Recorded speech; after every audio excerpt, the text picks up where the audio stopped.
Hello, thank you for tuning in, and welcome into Q30's extended coverage of the special edition of the 2018 SGA election. I'm joined now by the candidate who lost the presidential election, Joe Iasso. First of all, Joe, thanks for taking the time to speak with us. Yeah. So, first question, Joe. I mean, you lost the election, but you still are going to be listed as a representative for the class of 2019. So why are you sitting down with us today? To me, it's very important that the student body now know the full extent of exactly what happened during the election. Everybody's been kind of confused about what occurred on election day up until today when the results were actually announced. A lot of people have been asking me questions, and I'd really like to just clarify the record of exactly what happened over the last 5 days. So I guess the first question is, you kind of said it there. What happened on election day? So there was a post made in a Facebook group called Spring Break 2019. It's managed by a company that's trying to encourage students to go to Punta Cana for spring break next year. Sure. And one of the administrators in the group, Matt Corso, who is now the president-elect of the senior class, had posted in it to vote for Ryan Hicks, who is now the SGA president-elect, Luca Hearn, the vice president-elect, and John Killa, who's now the VP for finance-elect, encouraging them to vote and to comment done on that post once they had done so. Because of other posts that were made in that group, people were under the presumption that if they were to vote for those 3 candidates, they would be entered into a chance to win a free booze cruise the time that they were in Punta Cana if they were to sign up to go on the trip. And that's because in the past, Corso had posted in the group things to do, and then once you commented on that post, you were entered for a chance to win. So just based on the way that things had gone in that group, people were under the assumption that they would get entered into a chance for that again. So although posting to Facebook groups is not necessarily not allowed in the SGA election, it was the nature of the post that caused the issue. So I take it you, in response to this, had an issue with that Facebook post. I did. A number of people approached me about it and asked me to file a grievance because they thought it was not appropriate for a candidate to do, not appropriate for 3 executive board candidates to endorse and put their names on. And I mean, bribery with alcohol is not something we should ever tolerate in a student government election. To me, that's just a new low. So I immediately filed a grievance once I found out about it. Another student who was elected filed a grievance as well. I wasn't aware of that until later in the day, but it was the exact same grievance was filed, so it really didn't make a difference. But the election committee went over that for several hours that day once I filed that. And so what were the next steps? I mean, after you file a grievance, I guess just in general, what happens with the election committee and what happens with that grievance specific to the election? Right, so the election committee has to meet as a group to discuss exactly what was violated in the election policy and what they're going to do in response. From my understanding, the election committee met for several hours that day for the specific grievance, trying to determine what to do. And then at about 9:30 that night, when we would usually be called to know the results of the election, I was called and asked to meet with the election committee on the 2nd floor of the Student Center, and they discussed their findings for that grievance with me, which I was not expecting. But at the time, they had ruled that they were going to do a complete revote for the SGA president, SGA vice president, and SGA vice president for finance races on that Friday, which is the 6th, I believe it was. Okay. And that if we were to put in an appeal, that might get delayed, but their plan initially was to do a complete revote for those 3 on Friday with no social media campaigning involved. It was strictly door-to-door, in-person contact with, you can hand out physical things, but nothing on social media. So what was your reaction when you were told there was going to be a revote? I mean, I take it none of the candidates even knew the true results. You may have even won. You didn't know. Right. Actually, the election committee did not know the results when they made that decision either. Yes. So I just thought it was unfair to me to have to put in my time and resources to do a whole nother day of campaigning when I had just gone through it all and I didn't do anything wrong. Right.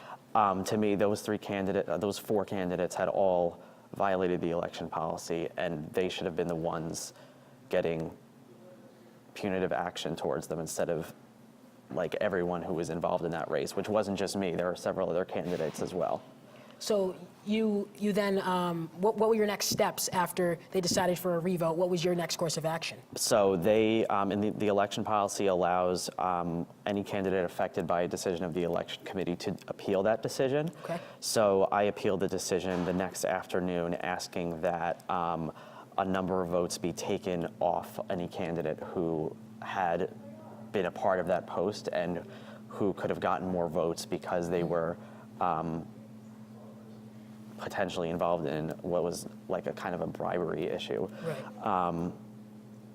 And that was taken into consideration. I know the 3 other candidates affected by this, at least that were on that post, also filed appeals. I'm not sure what the exact content of those were, but between the 4 of us, I don't think any of us wanted to do a revote on Friday. So once we all submitted appeals on Thursday, the revote on Friday was canceled until the appeals were reviewed and the appeal meetings were held.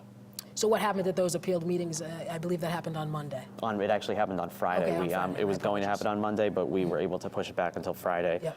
I believe every candidate was able to meet with the people on the election committee who hear appeals, Sure. which is one of our advisors for student government and one member of the election committee. Okay. So I met with the 2 of them, and they basically went over my appeal, asked me any questions I had. I was able to elaborate a little bit more on what exactly I was asking for and what new evidence I was presenting in the appeal, which they were able to take into consideration and make a decision. So when we talked earlier today to Jacqueline Schmiedel, the election committee chair, she had given us more information that actually, as you said, the advisor and that election representative had actually taken the time, did the math, went through, looked at the votes that were tallied in the time frame that that post was up on Facebook, and they still concluded that not enough votes were to be taken away or abstentions or whatever you want to call it Right. to actually change the result of this election, which was that Ryan Hicks had more votes than you. Right. So what was your reaction that they actually took the time and decided still in Ryan's favor? I don't think it was the way I understand what their thought process was, and I always appreciate a decision that's based on data, but I think it's important to note, first of all, that they went off the people in that Facebook group, and the people they compared it to the list of people who voted in the time frame that post was up. Okay. They didn't say what time frame exactly. They told me that the vote difference between Ryan and myself was about 125 votes, and they were able to find about 65 people who voted in that time period that were also in that Facebook group. And that was what made them come to the conclusion that mathematically it wouldn't have affected the race. I think it's important to note, though, that many decisions the election committee has made over this past election for far less severe violations of the election policy were far more severe punishments. So I found this to be interesting that there were absolutely no repercussions for anyone who was part of this. Right. Honestly, embarrassment for student government. This is not something that candidates should be doing during an election, and it's really made me consider whether or not, weigh my options for what I'm going to do next year. I am on the ballot, or I am a senior class representative-elect, but I don't know if I want to be part of this anymore, if that's what this has come to. Strong words, Joe, but I see where you're coming from for sure. So quickly, just to look at things, Matt Corso makes the post, but it includes the candidates Ryan, Correct. John, and Luke. Correct. So are you looking for punishment for Matt? Are you looking for the candidates? Are you looking for both? What do you think, what would have been just in your mind? Honestly, anything but what happened. There's really, it's hard for me to say because, what's happened. I don't want to seem like I'm a sore loser because Right. I'm not. I'm trying to make the student body exactly aware of what happened during the election now that I feel like I'm able to. But I think that just simply posting the results as they were was not excusable when candidates were forbidden from campaigning for an entire day or for a longer period of time for something far more simple and easily able to be disputed.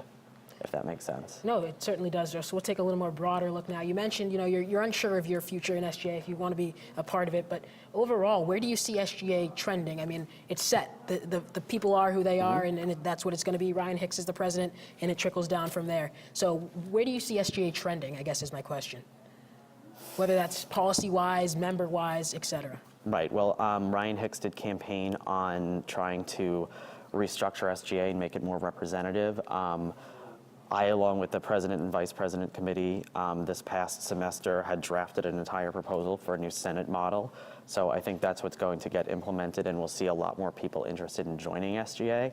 As of now, though, looking at who was on it, I think it's very clear to me that student government is not something that people want to be a part of anymore, and that's very unfortunate. That's something that I was really hoping to try to change if elected. But we have multiple cabinets that aren't completely full. We didn't have enough representatives to actually make up what we needed to. A lot of the candidates who are on especially the junior and senior cabinets, were made representatives because they ran for e-board and lost. We didn't have that interest from people just to be the core of our organization, which is those class representatives. They're the ones who are meeting with administrators every day and making sure that the best interests of students are being met. People just really don't seem to care about that anymore, and I'm honestly very worried for where SGA is going to go from here. So you said it before, people may look at this and say, Joe lost the election, Joe's being a sore loser, or he's bitter. So I guess this is your chance to tell the student body whatever you want to say. You told me earlier you wanted to find the truth. Right. So what do you think? All I want to say is it's very important that you continuously hold your student government association representatives, no matter who they are, accountable for what they do. And I think it's important that we understand everything that goes on during an election. It's hard for me to say that if I was to do something like this, I would want the students to know, because quite honestly, I wouldn't, because it would be a tough situation to be in. But I think that if the roles were reversed, I think that people would be here saying this about me too, because it's important that everyone's aware of exactly what happens in student government. We have to be as transparent as possible. A lot of people were hopeful that I would come out and speak about exactly what happened, including people who are leaving SGA or are joining this year. They want to know exactly what happened. So it's not me being a sore loser, it's me responding to requests from people to make clear exactly what happened, because they want a transparent student government, and I want a transparent student government. So I'm going to try to make that happen as much as I can. Transparency is a good word, Joe. That's us here at the media too. Seek the truth and report it. So Joe, thank you for taking the time to tell your side. Thank you, MJ. For all our continued SGA coverage of 2018, you can check us out on our website at q30tv.com. That's all we have for tonight. Have a good night.